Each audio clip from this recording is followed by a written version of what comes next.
नमस्कार। निकाय चुनाव में आज मतगणना का दिन है, फैसले का दिन है। तमाम प्रत्याशियों के दिल की धड़कन गई हैं क्योंकि परिणाम ही बड़ा चौंकाने वाला है। हमारे साथ बातचीत करने के लिए मौजूद हैं किशन चतुर्वेदी, संस्कृति यूनिवर्सिटी के मीडिया प्रभारी और वरिष्ठ पत्रकार। किस तरीके से इस बार निगम का चुनाव रहा पिछले चुनाव में और इस बार चुनाव में, क्या अंतर है निगम के में, किस प्रत्याशी ने कितना जो दावा ठोका और कितना आज उसका फैसले का दिन रहा, यह सब जानेंगे किशन चतुर्वेदी जी से। चलते हैं सीधे उनके पास। किशन जी, बहुत बहुत स्वागत है आपका अभी न्यूज़ में।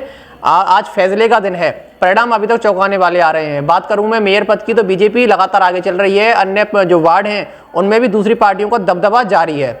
अब बात करूं मैं पिछले चुनावों की और इन चुनावों की, क्या अंतर आपको दिखाई पड़ता है? सबसे बड़ा अंतर तो ये रहा कि जिस तरह से यहाँ पर निकाय चुनाव में वोट बनाए गए उसमें भारी लापरवाही हुई है। पहला अंतर तो ये है, बहुत से लोग वोट डालने से वंचित हो गए, मोहल्ले के मोहल्ले गायब हो गए और इसमें चुनाव कार्यालय और हमारे जिला प्रशासन को पूरी तरह से जिम्मेदार माना जा सकता है।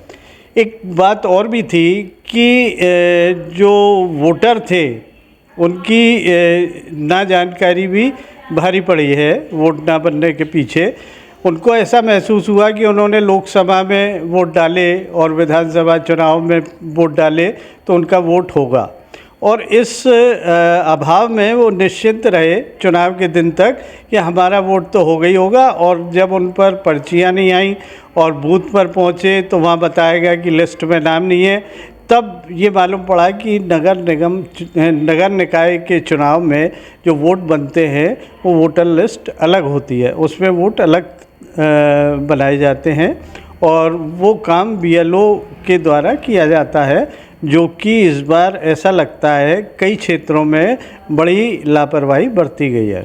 तकनीकी के इस युग में वोटर लिस्ट से नाम कट जाना ये बड़े ही दुर्भाग्यपूर्ण है हर उस वोटर के लिए जो वोट डालने के लिए जाता है, क्योंकि मताधिकार सबका अधिकार होता है। इसके लिए किसको आप जिम्मेदार मानते हैं? देखिए, तकनीकी कितनी भी एडवांस हो जाए लेकिन उसमें मनुष्य का पूरा का पूरा रोल है, क्योंकि उस तकनीक का इस्तेमाल तो मनुष्य ही करता है। और हमारे जो विभाग हैं जो इसके लिए जिम्मेदार होते हैं कि वो इस बात पर समय समय पर अगर अधिकारी लोग चेक करते रहते कि भाई ये काम गंभीरता से हो रहा है कि नहीं, वोट गंभीरता से बनाए जा रहे हैं कि नहीं, संपर्क पर्सनली हो रहा है कि नहीं, अगर इन चीज़ों पर ध्यान दिया होता तो शायद आज ये स्थिति नहीं होती और इतने सारे लोग जिनकी संख्या हज़ारों में है वो अगर वंचित होते हैं तो एक बड़ा सवाल खड़ा होता है व्यवस्था पर कि व्यवस्था में कहीं ना कहीं चूक हुई है, उस कार्य को करने में लापरवाही बरती गई है जो कि बहुत आवश्यक कार्य था, जिसकी वजह से हज़ारों लोग अपने उस मताधिकार से वंचित हो गए। किशन जी, मैं बात करूं अभी नतीजों की, जो अभी तक नतीजे सामने आ रहे हैं उसमें विनोद अग्रवाल लगभग 15,000 वोटों से आगे चल रहे हैं। तो क्या हम ये माने पिछला जो बीजेपी का कार्यकाल रहा निगम का, उससे जनता संतुष्ट है? देखिए, वोट के लिए सबसे ज़रूरी होता है पार्टियों का प्रशासन और उनका किस तरह से उनका पकड़ है और वो किस तरह से अपना संगठनात्मक मजबूती बना के रखते हैं, वो सबसे महत्वपूर्ण है। जिस पार्टी पर संगठन मजबूत होगा, जिसका बूथ लेवल तक पकड़ मजबूत होगी, उस पार्टी को बहुत ज़्यादा सहूलियत चुनावों में हो जाती है। और अगर हम देखें तो भाजपा ने पिछले कई वर्षों से अपने संगठन को मजबूत करने में, अपने कार्यकर्ताओं की संख्या बढ़ाने में बहुत मेहनत से और कठिन परिश्रम से इस काम को किया है। तो आप जैसा बता रहे हैं, ये मुझे पहले भी उम्मीद थी कि भारतीय जनता पार्टी का जो प्रत्याशी है उसको सबसे ज़्यादा लाभ मिलेगा, क्योंकि उनका संगठन बहुत मजबूत है और उन्होंने रूट लेवल पर काम किया है। किशन जी, मैं बात करूं तो जो वोट कटे हैं इससे सबसे ज़्यादा कौन सी पार्टी प्रभावित हो सकती है?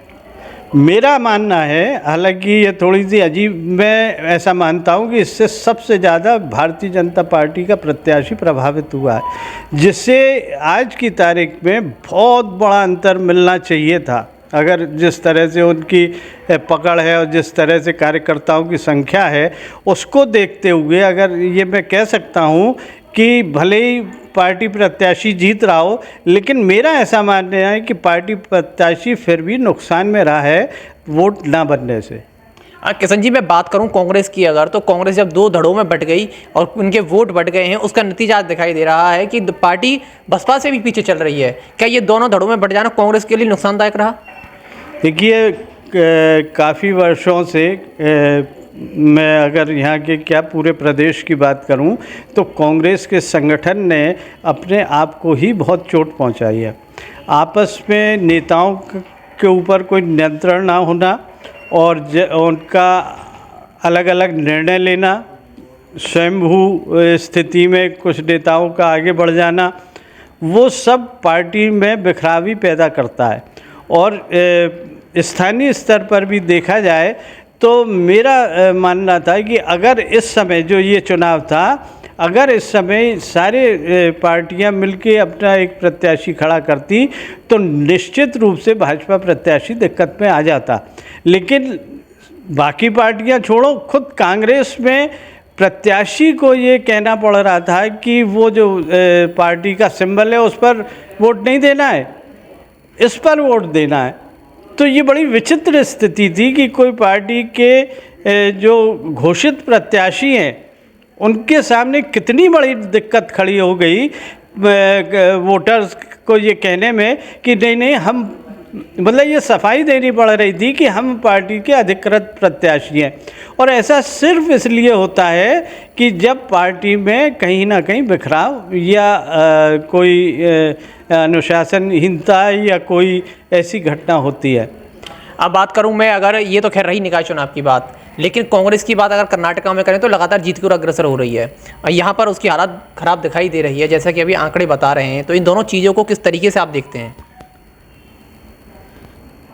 सवाल थोड़ा सा अलग हटके है और मेरा ये कहना है कि चुनाव में जनता सर्वोपरि होती है और वही ये तय करती है कि कौन सी पार्टी आगे आने चाहिए और किस पार्टी से उसकी नाराज़ी है। कर्नाटक की परिस्थितियों में जो बात है उसमें बहुत सारे सवाल थे जो लोकल वहाँ पर इश्यूज़ थे, उसको लेकर वहाँ की जनता, कह सकता हूँ कि भारतीय जनता पार्टी से संतुष्ट नहीं थी, उनकी नाराज़गी थी। और जिस तरह सरल तरीके से कांग्रेस ने वहाँ अपनी बात रखी और जो मुद्दे थे उनको ये बताया कि ये सब एक झूठ है, जो वादे किए जाते हैं वो पूरे नहीं किए जाते, वो सब देखते हुए जनता निश्चित रूप से कांग्रेस के प्रति वहाँ एक विकल्प के रूप में कह सकते हैं कि कांग्रेस मजबूती से उभरी।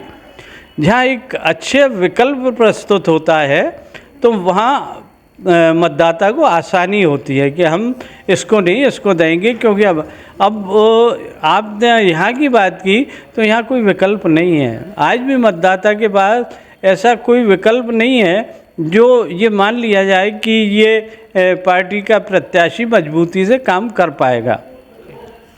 तो ये थे हमारे साथ वरिष्ठ पत्रकार किशन चतुर्वेदी, जिन्होंने बताया कि कांग्रेस में जो अंदरूनी लड़ाई थी वह उसको ले बैठी और वो कहीं ना कहीं नतीजों में साफ तौर से दिखाई दे रहा है। बात करें भाजपा की तो भाजपा जीत की ओर अग्रसर दिखाई दे रही है। निकाय चुनाव में विनोद अग्रवाल कई हजार वोटों से आगे चल रहे हैं। भाजपा का जो पिछला कार्यकाल रहा उसे लेकर जनता कहीं ना कहीं संतुष्ट दिखाई दे रही है। और खैर अभी तो शाम तक नतीजे आते रहेंगे, कोई उलटफेर भी हो सकता है नतीजे, क्योंकि चुनाव है, चुनाव का और नतीजे का कोई प्रेडिक्शन नहीं लगाई जा सकती। केवल शाम तक ही फाइनल हो पाएगा कि कौन सी पार्टी को कितने वोट मिलते हैं, किसका मेयर बनता है, कौन से वार्ड से कौन पार्षद बनता है। हाँ, लेकिन ये जरूर है कि कांग्रेस में जो अंदरूनी लड़ाई थी उसका खामियाजा कहीं ना कहीं वो भुगतती हुई नजर आ रही है। चुनाव का हर अपडेट जानने के लिए बने रहें अभी न्यूज़ के साथ।